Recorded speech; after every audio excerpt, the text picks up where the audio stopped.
Hi friends, welcome to Aarti Telangana వంటలు అండి. ఈరోజు మన వీడియోలో రెసిపీ వచ్చేసి పాస్తా రెసిపీ అండి. చాలా సింపుల్గా ఇంట్లో ఉన్న వాటితోనే ఎలా ప్రిపేర్ చేసుకోవాలి పాస్తా రెసిపీ అనేది నేను ఈరోజు వీడియోలో మీకు క్లారిటీగా చూపిస్తున్నానండి. ఇది కూడా కమెంట్స్లో అడిగిన రెసిపీయే. నేను ఈ రకమైన పాస్తా చూస్ చేసుకున్నాను అండి. చిన్నది చాలా బాగుంటుంది ఇలాంటి పాస్తా అయితే. చూసారా, నేను ఈ కప్పుతోని 2 కప్పులు తీసుకుంటున్నాను. ఇంకా పాస్తాను ఉడికించుకోవడానికి ఒక గిన్నెలో వాటర్ పోసుకొని ఇందులో 2 స్పూన్ల సాల్ట్ అలాగే 2 స్పూన్ల ఆయిల్ వేసుకోవాలి అండి. సాల్ట్ వేయడం వల్ల పాస్తాకి బాగా పడుతుంది. ఆయిల్ వేయడం వల్ల ఏంటి అంటే పాస్తా మనకు పొడి పొడిగా ఉంటుంది అండి. అందుకే ఇవి 2 వేసి కొంచెం నీళ్లు మరిగిన తర్వాత ఇప్పుడు మనం ముందుగా రెడీ చేసి పెట్టుకున్న పాస్తా వేసుకోవాలి. పాస్తా వచ్చేసి నేను చూపించాను కదా, మొత్తం 2 కప్పులు తీసుకున్నాను అండి, పెద్ద కప్పులు. ఇలా పాస్తా వేసి అలాగే వదిలేయకూడదు ఫ్రెండ్స్. పాస్తా వేసిన తర్వాత ఒకసారి బాగా కలిపి 2 నుంచి 5 మినిట్స్ వరకు ఉడకనివ్వాలి.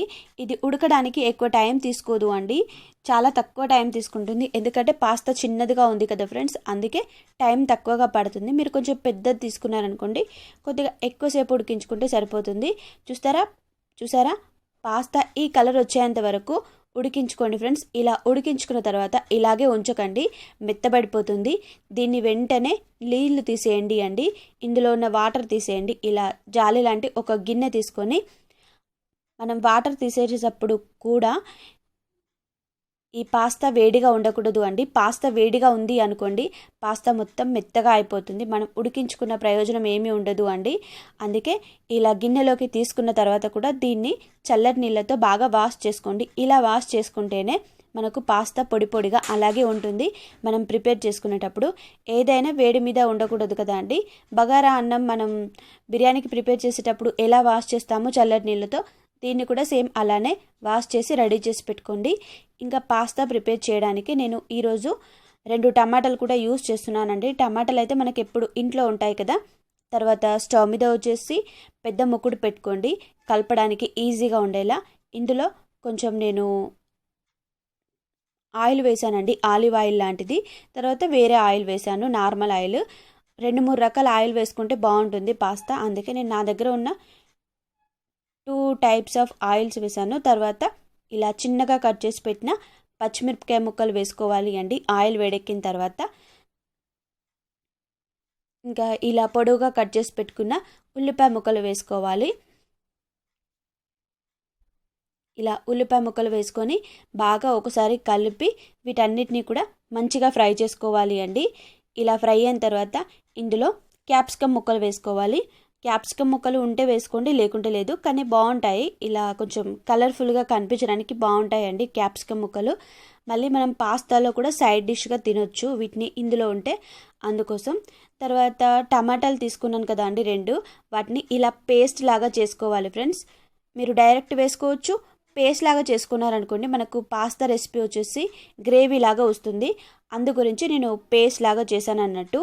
ఈ టమాటాలను వచ్చేసి టమాటా పేస్ట్ ఇందులో వేసుకోవాలి. ఇలా వేసుకొని బాగా కలుపుకోవాలి అండి. ఈ టమాటాల నుంచి పచ్చిదనం పోయేంత వరకు ఫ్రై చేసుకోవాలి.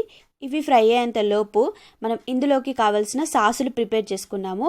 సాసులు వచ్చేసి మీరు ఏ స్పూన్తో తీసుకుంటారో అదే స్పూన్తో కరెక్ట్గా తీసుకోండి ఫ్రెండ్స్. నేను 1 స్పూను పచ్చిమిర్చి తీసుకున్నాను. సాస్ వచ్చేసి గ్రీన్ చిల్లీ సాసు. తర్వాత 1 స్పూను సోయా సాసు. సాసులు అయితే ఇప్పుడు మనకు దాదాపు అన్నీ ఇంట్లో ఉంటాయి కదా అండి. అలాగే 1 స్పూను రెడ్ చిల్లీ సాసు అండి. మీకు టేస్టీగా కావాలి, బయట తిన్నట్టు అనుకుంటే మాత్రమే ఇలా సాసులు వేసుకోండి. లేదు అనుకోండి డైరెక్ట్ నార్మల్గా ఇప్పుడు టమాటా వేసాం కదా మనం, అలా కూడా చేసుకోవచ్చు. మీకు కావాలంటే అలా కూడా మళ్ళీ చూపిస్తాను నేను. 2 స్పూన్ల టమాటా కచప్ వేసుకోండి. అన్నీ ఒక్కొక్క స్పూన్ తీసుకోండి. టమాటా కచప్ మాత్రం 2 స్పూన్లు తీసుకోండి ఫ్రెండ్స్. ఇలా తీసుకొని బాగా మిక్స్ అయ్యేలాగా కలుపుకొని రెడీ చేసి పెట్టుకోండి. ఇలా వేసుకున్నారనుకోండి మీకు ఈజీగా అయిపోతుంది. ఇంకా చూసారా, మన టమాటా పేస్ట్ కూడా బాగా మగ్గింది అండి. ఇలా మగ్గించుకోవాలి.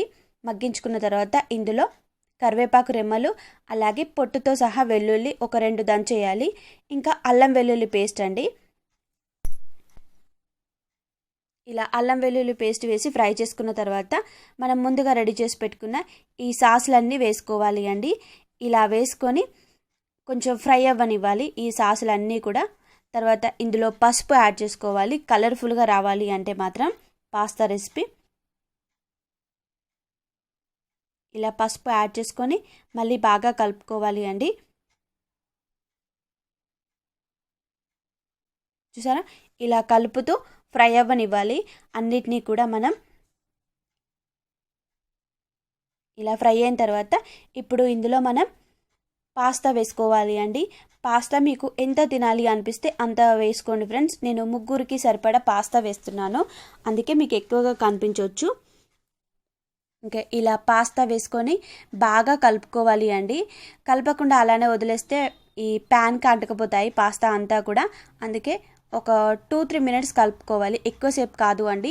మన పాస్తా తొందరగానే రెడీ అవుతుంది.